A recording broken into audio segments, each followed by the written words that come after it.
हाँ, एंड दादी चाहे वो तुम्हारी हो, दादी चाहे वो मेरी हो, she is the world's best storyteller. दादी से अच्छी कहानी कोई नहीं सुना सकता, क्योंकि दादी का एक तो दिल औरत का, उसके अंदर वो ममता है, उसके अंदर वो मासूमियत है, उसमें वो गहराई है. और दादी बनते बनते अमरूद का पेड़ उगाया. और वो मेरे को प्यार से वतन सिंह कहती थी कि मैं वतना उनका, और मेरे बड़े भाई का नाम वीर सिंह रखा हुआ था, तो वो उनका वीरा हो गया. तो जब वतना पैदा हुआ, मैं पैदा हुआ, तो मेरी दादी ने ना एक पेड़ उगाया था. और वो उनकी मासूमियत थी या कुछ भी कह लो, वो कहती कि जैसे जैसे मेरा वतना बड़ा होता जाएगा, ये पेड़ साथ साथ बड़ा होता जाएगा. मैं जब वतना, क्योंकि हम घर पे नहीं रहते थे, पापा फौजी थे तो इधर उधर ट्रैवल करते थे, बोलते जब वतना मेरे पास नहीं होगा मैं इस पेड़ को देख लूँगी. ऐसा होता है एक औरत का. तो मैं गया दादी के पास, मैंने दादी को एक कहानी सुना दो. बोलती कौन सी कहानी सुनेगा? मैं बोला दादी कोई भी सुना दो, सारी एक जैसी होती है, उसमें सारी में ज़िंदगी की सीख मिल जाती है. दादी ने शुरू करी. दादी कहती हैं कि मेरे प्यारे वीर वतन, पता है यहाँ से बहुत दूर एक गांव होता था. उस गांव का नाम था मिसिंग, MISSING. सोचो क्या गांव का नाम. अब छोटे बच्चे को क्या समझ आएगा कि मिसिंग गांव क्यों है. कहती है वो मिसिंग गांव का नाम मिसिंग इसलिए था क्योंकि उस गांव में जो भी शख्स रहता था उसका बॉडी का कोई ना कोई अंग मिसिंग था. और क्योंकि उनका बॉडी का कोई ना कोई अंग मिसिंग था, तो उसी मिसिंग अंग की वजह से उनका कैरेक्टर, उनका व्यवहार उसी तरीके से बदल जाता था. और उस व्यवहार की वजह से लोग कहते थे कि इस गांव पे एक श्राप है, कि इस गांव में रहने वाला हर इंसान अकेला है. जैसे किसी का हाथ नहीं था तो वो किसी की तरफ हाथ नहीं बढ़ा पाता था मदद करने के लिए, तो वो अकेला था. जैसे किसी के पैर नहीं थे तो वो किसी के साथ चल नहीं पाता था, तो वो अकेला था. जैसे किसी इंसान के पास कह लो कि दिल नहीं था पर दिमाग था, तो वो सबको छलता था, वो सबको ठगता था, तो सब उससे दूर रहते थे, तो वो अकेला था. और किसी के पास दिमाग नहीं था मगर दिल था, और वो दिल से सब कुछ करता था, तो लोग उसे पागल कहते थे, तो सब उससे दूर रहते थे कि ये तो हमारा बेड़ा गर्क कर देगा.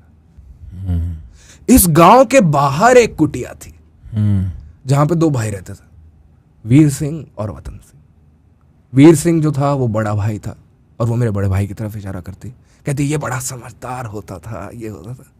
और उसका एक छोटा भाई होता था वतन सिंह, वो बड़ा मासूम सा, बेवकूफ़ सा, भोला सा होता था, जिसने अभी दुनिया नहीं देखी. तो एक बारी किसी बात पे वतन सिंह ने वीर सिंह का दिल दुखा दिया, और मैं यहाँ दादी से लड़ पड़ता कि आपने यहाँ पे भी वतन सिंह को बेवकूफ़ दिखा दिया, मेरे को नहीं, क्यों बने हीरो बनाओ मुझे. तो दादी कहती है एक बारी वतन सिंह ने वीर सिंह का दिल दुखा दिया. और फिर क्या हुआ, वीर सिंह नाराज होकर घर से बाहर चला गया. वतन सिंह को पहले तो लगा कि वीर सिंह शाम तक वापस आ जाएगा, पर जैसे जैसे शाम से रात होती गई वैसे वैसे वतन सिंह के दिल में जो घबराहट थी वो डर का रूप लेने लग गई. और क्योंकि भोला है, नादान है, पता नहीं है, दुनिया नहीं देखी है, तो उसे समझ नहीं आ रहा था मैं क्या करूं. अमरूदों का बड़ा शौक था, तो वतन सिंह ने अपना एक अमरूद उठाया और कुटिया के बाहर गया. जब वो कुटिया के बाहर गया तो उसने बाहर देखा कि सामने लाइटें जल रही हैं. ये लाइटें जो जल रही थी ये मिसिंग गांव में जल रही थी. और जब उसने मिसिंग गांव को देखा तो उसके दिल में एक डर आया और एक उम्मीद आई. डर ये आया कि उसका बड़ा भाई जो वीर सिंह है वो कहीं मिसिंग में तो नहीं चला गया, क्योंकि उस पर तो श्राप है कि वहाँ पे तो शरीर का अंग मिसिंग हो जाता है, बिल्कुल बिल्कुल, इंसान अकेला हो जाता है. पर उसके दिल में एक उम्मीद भी आई कि अगर वो मिसिंग गया है तो वो मिसिंग में मिल जाएगा. तो अपनी उम्मीद को अपने डर से जिताने के लिए बेवकूफ़ सा वतन सिंह अमरूद उठाता है और मिसिंग गांव तक पहुंचता है. और मिसिंग गांव की एक दहलीज है, वो दहलीज के इस पार खड़ा होता है तो वो देखता है कि उस पर कोई नहीं है.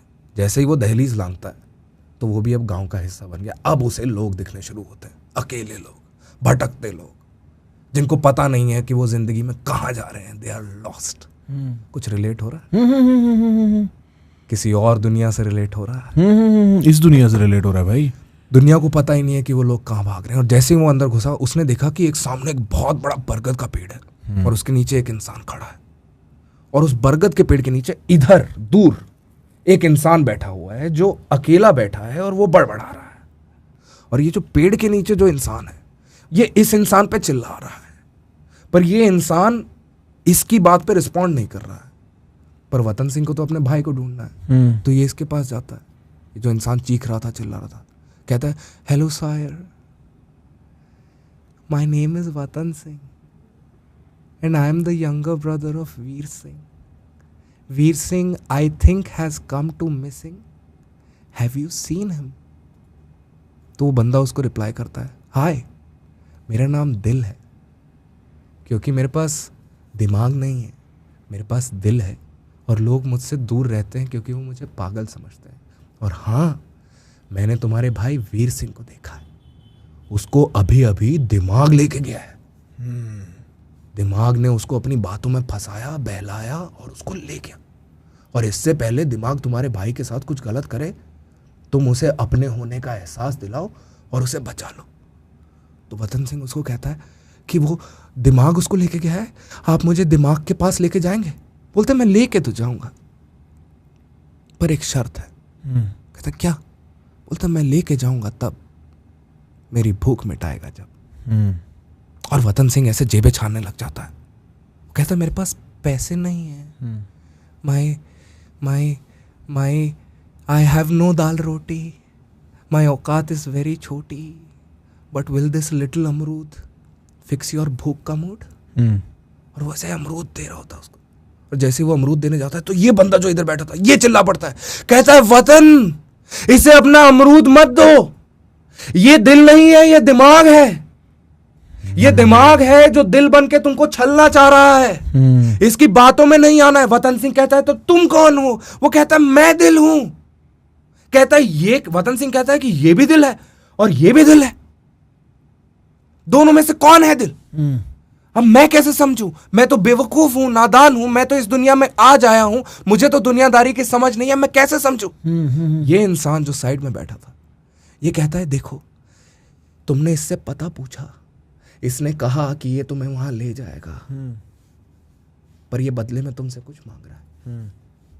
तुम मुझसे बोलो मैं भी ले जाऊंगा, पर मुझे बदले में कुछ नहीं चाहिए. He comes with terms and conditions.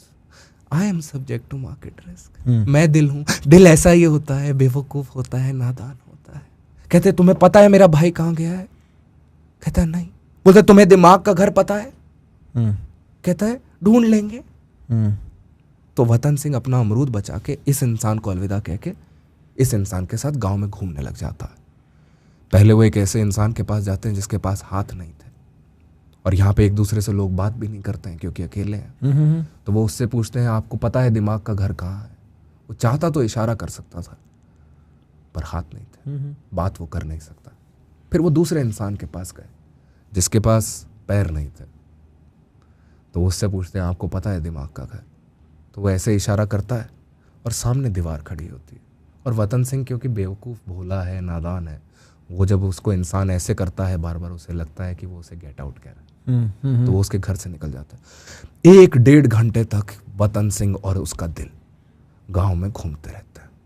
और वतन सिंह को लगता है कि दिल को शायद रास्ता पता ही नहीं है. तो वो उसको कहता है कि क्या तुम्हें पता है कि दिमाग कहाँ रहता है? वो कहता है नहीं. बोलता पर तुमने तो कहा था कि तुम मुझे ले जाओगे. बोलता मैं ले तो जाऊंगा, पर वो तो मेरी उम्मीद थी ना. दिल तो उम्मीद पे चलता है. तुम अगर मुझसे ये पूछते कि मुझे क्या उसका घर पता है तो मैं तुम्हें मना कर देता, पर तुमने मुझसे ये पूछा कि तुम मुझे लेके चलोगे तो मैंने हाँ बोल दी. दिल तो ऐसा ही होता है, उम्मीद पे चलता है. बोलता ये बात पहले क्यों नहीं बताई तुमने मुझको? क्या वीर सिंह इस गांव में आया भी था? कहता नहीं. बोलता पहले क्यों नहीं बताया? कहता क्योंकि तुमने दिल से बात ही नहीं करी. दिल के पास सारे जवाब होते हैं अगर तुम सही सवाल पूछ सको तो. तो बोलता है हमें यहाँ से जाना होगा. और ये बात जब सुनी कि वीर सिंह गांव में नहीं आया, वतन सिंह बहुत खुश हो गया यार. बोलता नहीं मेरा भाई बच गया, मेरा भाई बच गया. मेरे भाई पे श्राप नहीं लगा.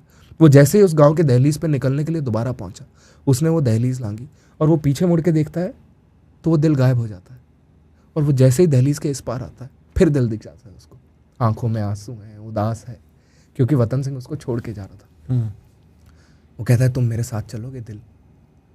तो दिल कहता है कि इस दहलीज को लांघूंगा ना तो बाहर एक अलग दुनिया है. मैं जिस दुनिया में रहा हूँ मुझे उसकी आदत पड़ गई है. अब मैं दूसरी दुनिया में जाऊँगा तो शायद वहाँ पे डर लगता है कि मैं ख़राब ना हो जाऊँ. तो वतन सिंह उसको कहता है अरे मैं हूँ ना, मैं हौसला हूँ तुम्हारा, मेरा हाथ पकड़ो दिल को हौसला मिल जाएगा और मैं सब संभाल लूँगा। वतन सिंह दिल का हाथ पकड़ता है और उसे दहलीज के इस पार लेके आता है, और जैसे ही दहलीज के इस पार लेके आता है उसके ऊपर से श्राप हट जाता है कि अब वो अकेला नहीं रहेगा। और जैसे ही श्राप हटता है वो दिल वीर सिंह की शक्ल ले लेता है, और उस वक्त उसको एहसास होता है वतन सिंह को कि ये जो दिल था ये हमेशा से उसका वीर सिंह था। वीर सिंह जो था वो वतन सिंह का मिसिंग था, और जो वतन सिंह था वो वीर सिंह का मिसिंग था। जब वो गांव में घुसते हैं वो पहली बात यही कहता है कि अपने भाई को अपने होने का एहसास दिलाओ। उसे उसका दिमाग चल रहा है, और जैसे ही तुम अपने होने का एहसास उसे दिलाओगे सब ठीक हो जाएगा। वीर वतन सिंह अपने भाई, अपने दिल को कहता है कि मैं तुम्हारा हौसला हूँ, मैं तुम्हारे साथ चलता हूँ। अपने होने का एहसास दिलाता है अपने भाई को, और उसके भाई को बचा लेता है। और ये दादी ने हमको सुनाई। और उसके बाद क्या हुआ कि उस टाइम पे भाई और मेरा भी झगड़ा चल रहा था, 1 सेकंड में सॉर्ट आउट हो गया। ऐसी होती है कहानियों की बातें, ऐसे होते हैं कहानियों के जज्बात। और यहाँ पे बैठे हम लोग मिसिंग की दुनिया में खो गए कि मिसिंग गांव ऐसा था, ये था, वो था, फलाना था। मैं इमेजिन करने लगा भाई कि मतलब ऐसे लाइटें लगी हुई हैं, वो दूर है गांव। हाँ। और हम ये भूल गए कि दादी खाट पे बैठी है अमरूद के पेड़ के नीचे, और वो अपने 2 बच्चों को कहानी सुना रही है। और वो ये कहानी क्यों सुना रही है? क्यों? क्योंकि उसके पास बात करने के लिए कोई नहीं है, बहुत अकेली है, और वो हमेशा से अकेली रही है। इस कहानी जिसका बचपन में कोई सर पैर नहीं लगता था, जो उसको पता थी कि उसके छोटे छोटे पोते जो हैं वो समझ भी नहीं पाएंगे, वो फिर भी ये कहानी सुनाती थी क्योंकि उसको किसी से बात करनी थी यार। वो अकेली हो गई थी, वो बात करने का बहाना ढूंढती थी। तो दादी हमको कहानी सुनाती है, तो ये दादी हमको कई बारी शौक से कहानी नहीं सुनाती है, वो तुमसे बात करना चाहती है बस। And that is where my perspective towards life changed. That is where I thought कि मैं दादी से कहानियां ही सुनता रहूँगा सारी उम्र। कि दादी तो कुछ भी सुना, हाँ, पर तो सुना भाई